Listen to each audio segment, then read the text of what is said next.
So we went to see it here in Philly at one of like the smaller like art house theaters that we have, and we went at like 9:30, and it was us and like six other people. Really? But Yeah, this was opening week. This was last Friday. how big was like the room that you guys saw it It in? was actually pretty big. So they put Oh, it in one of like their bigger screening rooms. I remember it because it's the same room that I saw Challengers in. that's a special room. So when we came in the theater, there was a bunch of people outside who had just seen it. So they were like Mhm, talking about it. And I mhm. remember the comment was like there was so much fog, like they needed to like calm down with all that. Like there's so much weather, you know. There's everything's wet. Yes. Nets are wet. There's fake wetness. There's real wetness. There's all kinds of fluids. So I was like, okay, I'm intrigued. I like the segment at the beginning with the kids. Like, Mhm. this is like a movie about arrested development. It's like people who never grow up. All their actions make sense for children. I guess in the movie they're not even like in their. I mean, they're like late 20s. I don't know how old they're supposed to be. Yeah, it seemed like they pushed the ages back for sure. Okay, like because in like I don't know if you've watched Andrea Arnold's version or her No, it's adaptation. at the top of my list though. Yeah, it's on Tubi, so you can watch it for free. But I was like, most of that movie, like the first like hour and change, is about them as like teenagers Mhm, and growing up together in this like their siblings. Everything that's happening was like this is some stuff that middle schoolers, teenagers, this is what they mhm. do. This is kind of like how you are. And I was like, that makes so much sense for them to like be embodied by like younger actors. But in this movie you only see the kids for like 20 minutes. That's so weird to me because I don't know if I mentioned this, but I literally read the book, like, the Wednesday before, like, I read it all, basically, Hmm. and I finished it Oh, on wow. Thursday, and the kids are such a big chunk of it, like, their teenage Yeah. is such a big chunk of it, so I was really surprised to know that that was, like, a blip in this new one. That was really weird to me. Hmm. Yeah, because like when you think about it, like all those sort of like the taunting mannerisms, Mhm, the decision making, like all that kind of stuff. Like it makes sense for you to do that as like a kid or as like a teenager. But I mhm, think like, especially in that era, like, people married young, obviously, when they were like, mhm. if that, or like in their 20s, like they were expected to be like full on adults. Yeah. That movie, like Andrea Arnold's version, like when I watched it, I was like, oh, this makes so much more sense to me. It's really immersive in the nature. You really get why the moors are a very lonely place. Like Kathy didn't have any friends Mhm. outside of her siblings and Nellie because nobody else lived near them. You know what Yeah. I mean? Like, Mhm.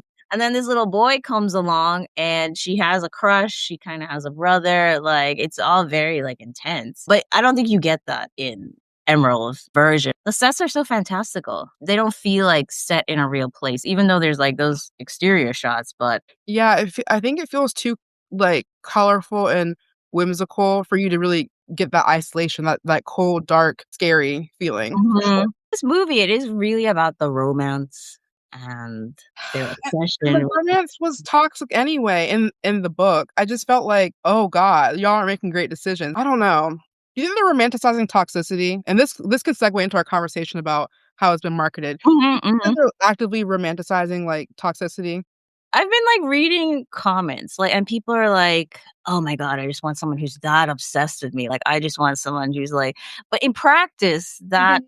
is a different story. In this fantasy world, Mhm. it's it's kind of like, yeah, I don't know, that aspect of the romance of it, like, Mhm. it's definitely like a trope that's been presented like many times. The marketing, it was all about, I call it like safe horny marketing. Yes. Because I was thinking about it and I was like, it launched with those very like large billboards on the outdoor campaign. And the one was like, "Come undone, Mhm. drive me mad." Mhm. Thinking about it, I was like, I don't remember this generating any kind of like necessary like parental concern controversy or like Mhm. what would it mean if a kid sees this at a bus stop. They're like sexualized, but like in a safe context. There's a lot of, like, the yearning. 'Cause I was, like, looking at their Instagram, a lot of, like, those initial visuals doesn't even, like, feature Margot Robbie or Mhm, Elordi. You don't really see their faces, like, you see the mhm, back of their head, you see their hands. There was that visual of the fingers in the mouth with, like, the grass, and it was all, like, emotionally, like, driven marketing, mhm, like, the copywriting and that kinda stuff. And, like, it's like a perfect movie for, like, Instagram or, like, TikTok. Like, so many moments that you can pull from it that kinda, like, memeable in a way. mhm, It does have, like, a strong emotional, um, effect, and I think, like, without seeing the movie and, like, seeing that stuff, you're like, "Oh, this looks, like, kinda cute and, like, mhm. romantic," but then seeing the context of their relationship is like, "Oh, that's kind of Yeah. messed up." There's so much interesting that you said there about Safe Horny and it not causing, like, Tipper Gore culture wars type outrage because Yeah. you mentioned, like, the ads, and I think about, like, sexual wellness brands. I know they fought on, like, the MTA subway to be like, "We wanna be able to advertise this," if especially if it's geared toward, like, women or femme-presenting people, and there was, like, a whole kerfuffle about that, but then there's this kind of, like, almost outwardly horny ad, and everyone's like, "Hell yeah, let's do let's do it," and there's no pushback. I thought that was really interesting. It's kinda generated no controversy, and I wonder if they did want to generate some kind of controversy, Mhm. beginning of it, but people are I was like, in today's day and age when, porn is ubiquitous, artists like Megan Thee Stallion or Cardi B, like, the most explicit lyrics, they're saying this, that, and everything that they're gonna do. Yeah. They're talking about their own bodily fluids, their own bodies, like, the ways in which they're being, like, shown off. Everything else feels very chaste compared to Yes, that. for sure. So if you wanna, like, make a big, like, splash and, like, get people, like, hot under the collar, this feels very restrained. Like, the movie has that whole, like, sequence in the second half where there's, like, just, like, back to back to back sex scenes, but it all kinda, like, blurs together because they're fully clothed. Talked about how it's, like, it's subversive to have this sort of yearning sexuality instead of overt sexuality.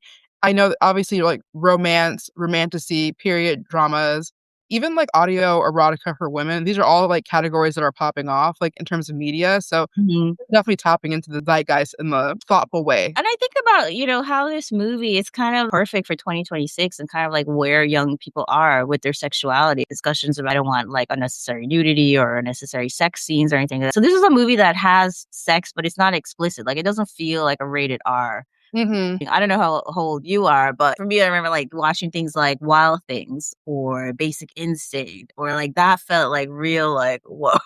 There is one scene like in the stables with like the pony play stuff where that kind of comes across, but then they never show it. They don't really like show it either. It's just very like, you hear it and it's kind of implied what's happening. I made a video about this, but it's like, how did I see 2 puppy play movies back to back? So I watched Wuthering Heights, which has, like, the crawling scene, and then I watched Pillion, Can't wait afterwards. to see it.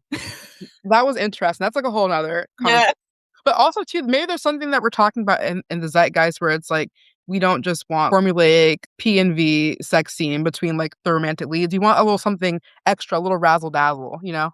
Yeah, and I read your piece about heated rivalry and how it was, like, not quite as, like, sexy or as hot or, like, what was the term that you used? Oh, yeah, that it wasn't all that hot because I feel like if you go to the gay club in a major city, you could see what's happening there on any given Tuesday, and that's not to knock heated rivalry. I just want people to know that it doesn't have to exist just in media, you know what I mean? Like, if you touch grass and go see things, it'll be real to you, basically, but yeah. Yeah, so I'm, like, curious too about, like, like, Wuthering Heights and, like, where it's reaching people and the audience because like, The Hollywood Reporter was like, they expected, like, older women. I don't know what that means is, like, Right.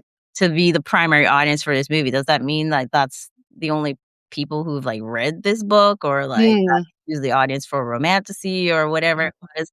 But I think the primary audience was a lot younger women. At least that's who you're seeing in the marketing, right? Like, you're seeing a lot of, like, I would say, like, women under 30 is the yeah. primary people that they're showcasing in the market, at the fan events, in different ads. It's not like, I don't know, like somebody's mom going to go see it. Right. I feel like it's been, like, Letterboxd and Wuthering Heights, like, official, they've been screen capping what people have been saying. It seems like it's all, like, chronically online, like, 18 to 34-year-olds, so Yeah. Yeah, and I would say, like, something that I think, like, a trend that this movie is going to, like, push into the stratosphere in terms of, like, fan engagement with reviews and stuff like that. So, like, Focus Features, who are the studio behind Begonia, they do this really well. They'll take, like, the letterbox reviews and they'll put it on an Instagram carousel post and be like, "So and so said this about it," or "They rated it 4 stars or 5 stars," or whatever. Mhm. What Wuthering Heights marketing team did, critic reviews were under embargo. Whoever saw the previews, like the social influencers, where they Mhm. could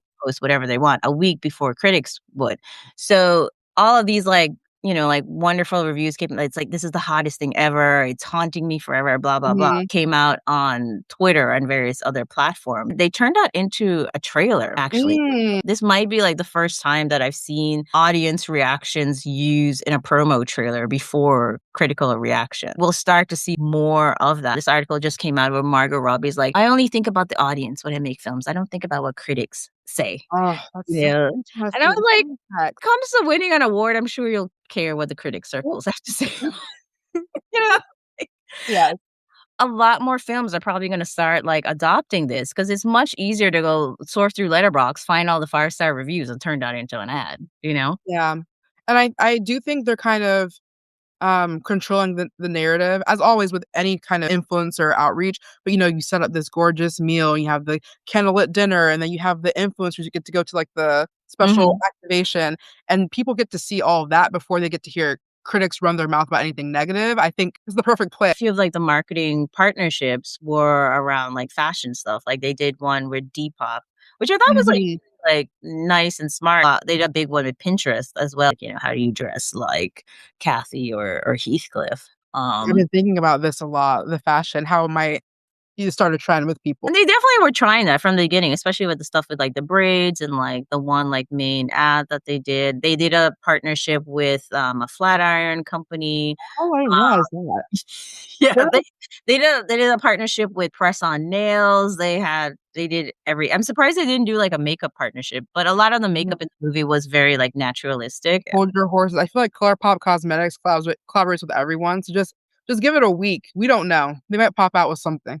True, true. I want to talk about all of her marketing campaigns because, like I said to you initially when I proposed this conversation, every single day I feel like I was finding out about a new marketing campaign. And you just dropped gems on me. Along with Depop, I think the clothing company Black Milk Clothing also had a Ooh. collab with them, which was interesting to me because I feel like they were more like 2010s, like indie sleaze. Talk about Oakberry. I did not even know what Oakberry was, but I just saw these like luscious caramels and like luscious fruits. And they're like, yeah, like this is Heathcliff's passion. Eat this fruit. And I found out it was like an acai bowl place. I was like, "Okay, I guess they're going for, like, the hot girl." Hmm. I'm surprised there wasn't an Erewhon smoothie, like, that would have Oh, been only because Erewhon's doing their cat's eye smoothie right now. So that's probably they had the time blocked out. oh, yeah, that one was strange. The Cheetos one was the strangest I saw your post. to me because I was like, I do not think of it's not sexy, first of all. Like, the thought process of, like, the Cheeto dust on your finger is not romantic, so I don't understand the marketing fit. What if they're just trying to get every girl, the hot Cheetos girl, Oh. the Maybe bougie they've done girl? some research and they were like, a lot of these women who read romantasy really like Cheetos or something. There must be something there. There must be something there.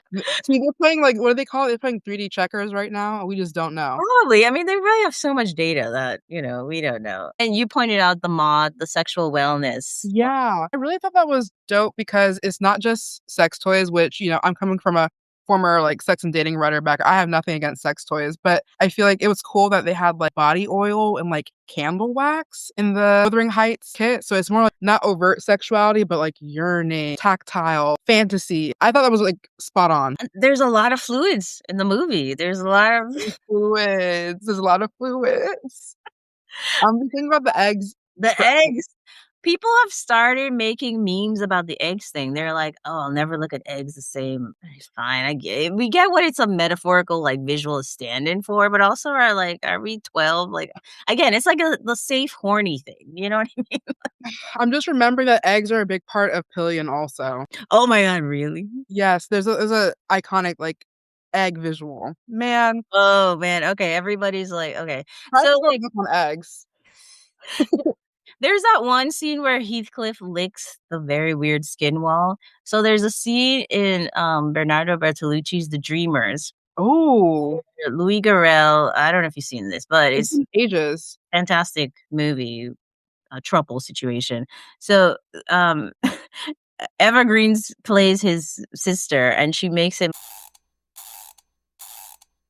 the wall and he like licks the wall. So I think it's like a reference. It's more a Mm. reference to that scene. I feel there are so many cinematic parallels that some people have clocked. I think people have talked about Secretary and, like, the Yeah, College yeah. Brown thing and the Mhm, hand touching being a reference to Pride and Prejudice, so mhm. your third eye is open is what I'm saying. There's so many different horny movie references that she's drawing from. Yeah, Secretary is great. That's another movie, like, I remember the first time I watched it, I was like, "Whoa." Let's talk about the Valentine's Day weekend timing. Sometimes I, like, lurk in men's spaces. Like, I Mhm, don't I don't respond to the threads, but I just look and be like, "What y'all talking about in here?" And I mhm. feel like I've seen a lot of men being like, "Oh, I didn't wanna go see Wuthering Heights, but my girlfriend wants to go see it, so we're gonna have to go see it soon." I think that's its own marketing, right? Like, if it's a movie for the girls and Valentine's Day, but maybe you might be like, "Oh, babe, can we please go see Wuthering Heights?"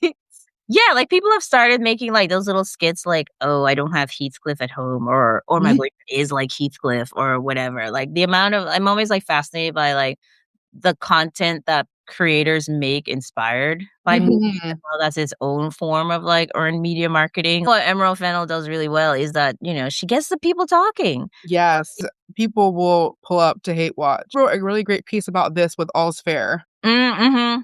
Yeah, goes to, like, Margot Robbie's, like, recent comment about how she's making works for audiences, not critics. A lot more people are gonna start adopting that messaging because, yeah, like, the team at Hulu with all, like, the marketing assets that they released on Allsfair being, like, the critics hated, but the audiences love it because they Mhm. love something, like, messy and, it sounds like this is how people talk these days, this is how people dress these days, this is, like, they really understood, like, the aesthetics and there's certain creators who are very good about creating things for the internet, and I think I wrote that in that piece, is that Allsfair is sort of like the fantasy of what you think a f all-female law firm would look like. Yeah. Like, they have a million wigs, they have a glam is glamming, everything fits very tightly, there's inappropriate cleavage for the I was like, it gets, like, the fantasy, like, element, and I think, like, maybe that's some of what, like, the costume design of, um, Wuthering Heights also, like, understands is sort of like, inaccurate fantasy, but it's just sort of like, you lived in a very cold place, would you have a plunging neckline? Like, probably not because you Mhm. get a cold and die, but, Yes. something that I love marketing-wise that Warner Brothers did with this movie was at each premiere so at the Los Angeles premiere the the red carpets reflected the production design. So at the LA premiere, it was, like, Mm. glossy, lacquered red carpet. Wow. The dress that Margot Robbie wore was this, like, black and red, like, gradient ombre thing that looked like she was, like, coming up from the carpet or, like, melting into the carpet. Wow. And it was just, like, so beautiful how I think Warner Brothers did such a good job with, like, how they took the world of this movie and brought it into real Yes. life.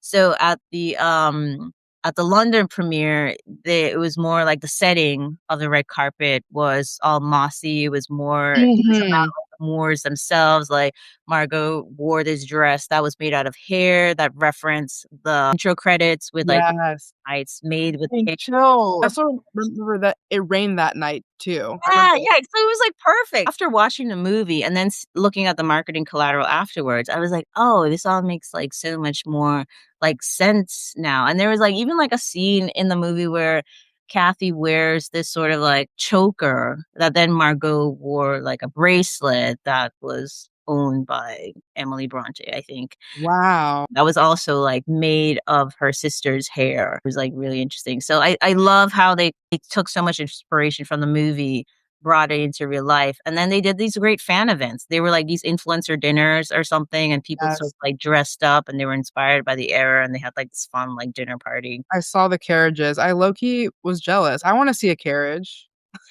They also did an activation with the carriage. So I think it was like in Boston or something where they had the carriage and it was like roaming around as sort of like an outdoor ad for the thing, but in a more like beautiful, tasteful way. And then there's like a handprint on the carriage. Oh, I did not know that. I did not Yeah, notice which I think that. could look a bit like a horror movie, but it could also look kind of sexy. It was supposed to be because there's a scene in the movie where they, are hooking up in the in the carriage, so they Yeah. reference that. Yeah, and I thought like every look that Margot's stylist like pulled for her for that whole press run was Yes.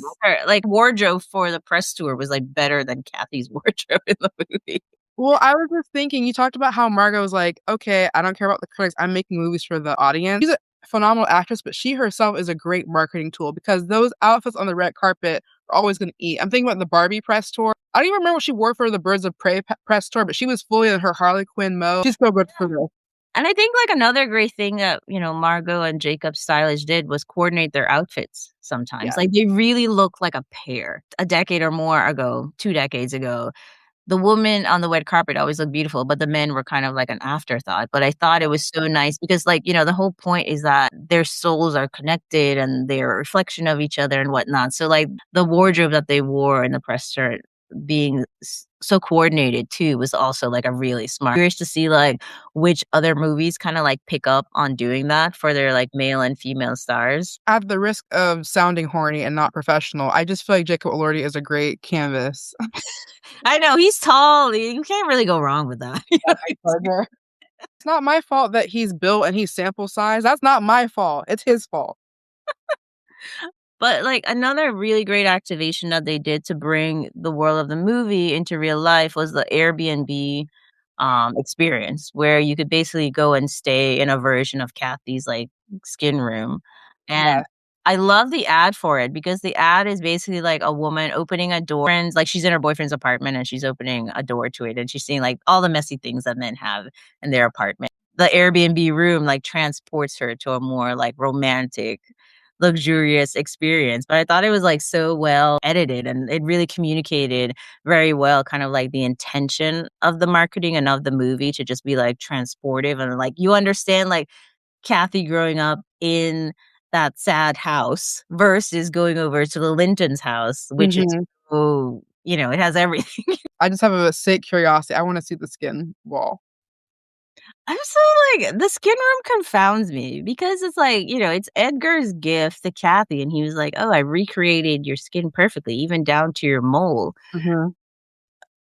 But I was like, like thinking about how claustrophobic that is probably to like live in your own skin, and it's so pink. I saw someone say it could be representative of being, like, in a prison of your own making. Yeah, Mhm. yeah. And her sheets were like that beautiful silk. Like like I was like, all right, I love those sheets. I need sheets. You know what? Even with Saltburn and Promising Young Woman, I just feel like people hated Emerald Fennell, not because she's cringe, but because she's whimsical, and I'm like, if you no, It's I'm very whimsical. this because, like, we let Tim Burton be whimsical, we let It's Guillermo del alright, Toro be yeah. whimsical, let Emerald Fennell make a weird little house at Wuthering Heights and make a blood red floor and make Kathy wear iridescent tulle, like, let her have her moment. I think where she gets into trouble is when she tries to do, like, the freaky, like, sex stuff, but she doesn't go all the way with it. I think it's always like a wink and a nudge. If you really wanna do this, like, there's so many, like, male directors who just, like, have done the most weird, grotesque, wild things. Like, just do it. Just go for it. I want her to work with a studio that just, like, lets her make weirdest thing that she really wants to make. Or Mm, otherwise, really lean into fantasy because I think, like, she has a very, like, fantastical mind, and, like, especially, like, the beginning of the movie where she's, like, directing the kids, like, I feel like all those scenes were, like, so wonderful, like, I mhm, think she would do a really good job, like, maybe even adapting, like, a children's novel and not putting mm. her in it, but I think, like, maybe that's her wheelhouse, I don't know. All said, I wish that she would, like, be freakier, like, go full for it. I love David Cronenberg. I haven't seen everything he's done, but I've loved everything he's done that I've seen. Even his son, they really push Oh, that to the max. yeah. But again, not to be the overly woke friend, but do you think that she has to practice restraint because even her being a little bit freaky, she's getting so much blowback for it because she's a woman? Studios are nervous about putting too many, like especially, like, a major studio, like, I think if she worked with, like, an indie studio and she Mhm, developed it on an indie level, it might be different. mhm, But I think, there's, like, some nervousness, like, mhm, around that. But I think, like, there was practical reasons, like, why a lot of, like, the sex scenes in Wuthering Heights were clothed because, like, Margot was shooting that movie like 3 months postpartum, so I'm sure there was like a lot of like, Oh, am I comfortable with my body thing. But I thought she looked very beautiful in so that movie. She's really stunning. Get like some butt. Like I watched Send Help and like Dylan O'Brien's bodies, Sam Raimi came through for the girls and the gays. there always is so much joy when you don't think they're gonna show a butt and they do. You Yeah, know? exactly. Exactly. You're like, "Wow." Yeah, so I was like, give us like we got like Jacob Elordi's abs. I feel like we've probably seen more of him in like Euphoria than in this movie. Yeah. I don't even know. I do, and maybe I'm just a bird internally, so take this with a grain of salt, but I did enjoy his little grill, his little window. Oh, the tooth, that was a great idea. Yeah. Although It's like gold tooth have long histories, so it's probably more contemporary to his era than it is for ours. Like at this point yeah, in history, but I thought that was like a really like nice kind of like touch, a little bit of wealth that he had acquired in his adventures doing God knows what. yeah.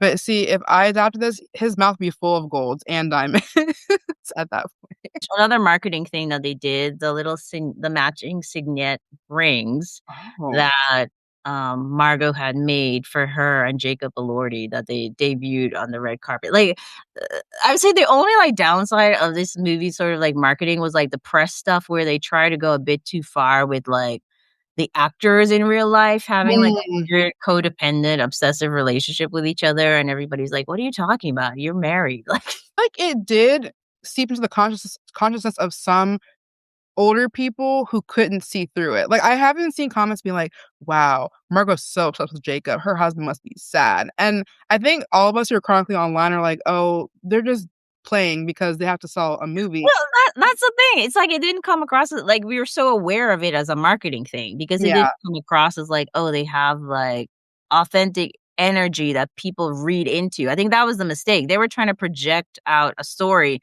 instead of like doing things that people organically being like, oh, they're so cute together. Rachel McAdams and Dylan O'Brien for their Send Help like interviews, they're so cute together. They have like such great chemistry, and everybody's like, "Oh, he's had a crush on her since he was like a teenager or whatever." It's very cute to kind of like see him live out his dream, but you have to let the audience like drive that narrative. Mhm. Like, "Oh, he filled my hotel room with roses," or "I thought I was a lost child when he wasn't around, and I was constantly like looking around." Like, you sound crazy. You know what, though? As we've confirmed through this conversation, the marketing team has, like, every data point known to man. They have a huge binder full of things, and probably in that binder, right under the Cheetos and Romantasy readers, they had Ariana Grande and Cynthia Erivo levels of chemistry on Yes, the yes. They marketing. Like, wanted to do recreate that. like I'm holding space. That was also kinda, like, crazy. They were definitely codependent and emotionally attached. And you Insane. can't fake that. We know when it's real. We know when you need to call the lady. You know what I think? Their chemistry was at its best when they were in, like, the sibling rivalry part Mhm. of the movie where they're kinda, like, taunting each other and making Yes. fun of each other and playing pranks on each other. I felt like they really came alive. They should have done more of that. I think it would have landed better, and it would have made more sense for who they are in real life. Kind of the way that Tom Cruise and Brad Pitt were beefing when they made Interview with the Vampire, and that added to, like, the People wanted to see it. They wanted to see yeah. what was up. How do we feel about the marketing after we saw the movie and before we saw the movie? Before, I'm like, "Y'all are doing the most. This is overly freaked out. I don't know what's wrong with y'all." But now that I'm seeing it, I respect the commitment to the grossness, the sensuality, to the wanton desire. They hit the nail on the head. Does it sometimes feel like they're throwing darts at a wall to see what works between, like, Cheetos and Oakberry? Yes. But I think they have their heart in the right place. After seeing the movie, like, I think, like, I enjoyed the marketing a lot more, but even before seeing the movie, I thought, like, the marketing was one of, like, the strongest I've seen. Like, they had so many great posters from, like, the teaser poster, like, that lace, um, Mm. photography. They had, like, a special yeah, that. Even the spine has, like, Even lace the in it. sign, color communicated Valentine's Day, they're, like, referencing Gone with the Wind, they're referencing Mm. all those, like, romance It's like a Gone novels. with the Wind. What's with the Yeah, yeah. That's a great photo. I mean, it really communicates the romance and the yearning, and she wants to be seduced and, like, taken away and, Body like, all Swiffer this vibes. yeah, I think, like, those visuals really tapped into, like, if you're of a certain age and you grow up with, like, the old school, like, romance novels that they sold in, like, the gas station or whatever, Yes. you totally understand, like, what that visual is referencing. One looked like it was, like, painted, and they turned that into a large scale mural somewhere in Australia that looked Wow. really strong visuals, really strong writing. Yeah, like, the marketing is, like, super thoughtful. I'm so curious about, like, how long in development they were for it. It got people out there, like, it did pretty well its opening weekend. I saw the letterbox skew early on, and it was, like, so many, like, 1 stars, so many 5 stars, and people were like, "How is this possible?" Like, it was like a flipped bell curve, which was nuts. And that made people wanna see it too. They were like, "Wait, I gotta see what's going on here." I kind of agree with every single review, good and bad. That's how I feel it too. Like, in my heart, I give it 1 star, 2 stars, 3 stars, 4 stars, and 5 stars all at the same time. So I checked, I gave it 4 stars in the moment. I follow you on Letterboxd. I gave it a 2.5. I might bump it up to a 3 after our conversation. Okay, do you think this is a contender for any Oscars at all next year? I think that production design is a shoo-in, right? It has to be. Yeah, yeah. Even I the don't way know the if people buildings will were remember it in a few months, though, that's the thing. the way everything's been memified to death already, a February release, and how we get to Oscars, who knows how we will remember it. February's tough. If it had come out in April, it might have had some legs. Sinners came out in April or June or something. April, yeah. It was, like, early in the year, and that movie had really great legs. There's a million things you could say about how fantastic Sinners is. To wrap it up, I'll ask one more question. Mhm. What's one collab that the Wuthering Heights team didn't do that you would have loved to see? Ooh. Lingerie, probably, to really lean into the lace, to actually collaborate with a corset company. Yes. I could think the whole gamut, like, from, like, Playful Promises or Agent Provocateur all the way to, like, Mhm, or Me if they want to be really accessible. mhm. Yeah, they can do something with Intimacy that's, it's a pretty accessible brand, bodysuits or a really nice robe, like, there's so many great textures in that movie, like, they could have collaborated with one of those, like, latex wear companies, nice, like, hot red, fire red, like, corset or a latex dress or some kind Oh, like, they didn't really lean into, like, the gothic I agree. end, which is surprising. She could have leaned more into, like, the ribbon thing and what that means for, if you're really doing, like, the dom submissive thing and, like, Mm. some rope play or whatever. See, your third eye is open. Hmm. I know you mentioned makeup, but maybe, like, hair. I know you mentioned a flat iron, but maybe there could have been hair Maybe some accessories. wigs, some hair extensions. Not Yeah. the Kathy Earnshaw bust down. Because her hair the change in her hair is a part of the story too, like, when she comes back from spraining her ankle and recovering, and she has that beautiful hair with, like, the ribbons in it, and it's Mhm. actually, like, combed, it's not, like, windswept because she's not outside. Yeah.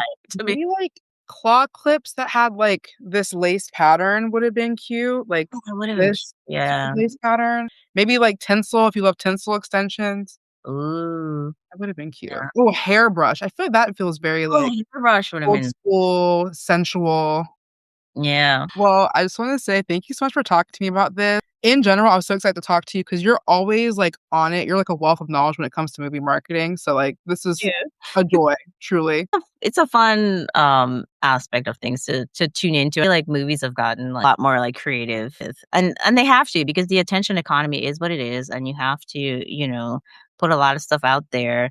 You gotta work as hard as Timothée to promote, Marty Supreme with Period. Limp and everything else that he did. The devil works hard, but Timothy Chalamet works harder, okay? I don't know. Now that we've had this conversation, I might rewatch it once it, like, airs on, like, HBO or something. Oh, wow, Yeah, okay. 'cause I'm, like, really curious to see, like, how it translates from, like, the big screen to the small screen, just in terms of, like, how the production design, like, reads. What visual medium are you actually making this film for? Like, the people who do stuff for Netflix think about this all the time in terms of, like, how they're framing faces and all that kinda stuff. So, I'm curious, like, what it looks like. Like, maybe people who watch it on planes will have a completely different experience. Oh, It's people who That watch it is on the so big sad. Like, thinking about it, like, going all the way down to, like, the plane. could be one reason why some of those sets were so minimal, because, like, the key things that you really wanna, like, stand out visually Mhm. will when you translate it from, like, larger screen to a smaller one. Man. No, your points were made. That makes sense. Thank you for this. This was so fun. I think we should do it again. Yes, no, I'm very down. And thank you everyone who joined and, like, stayed, like, the whole time. We appreciate you so much. Enjoy. Have a smooth brain night, guys. Bye. Bye.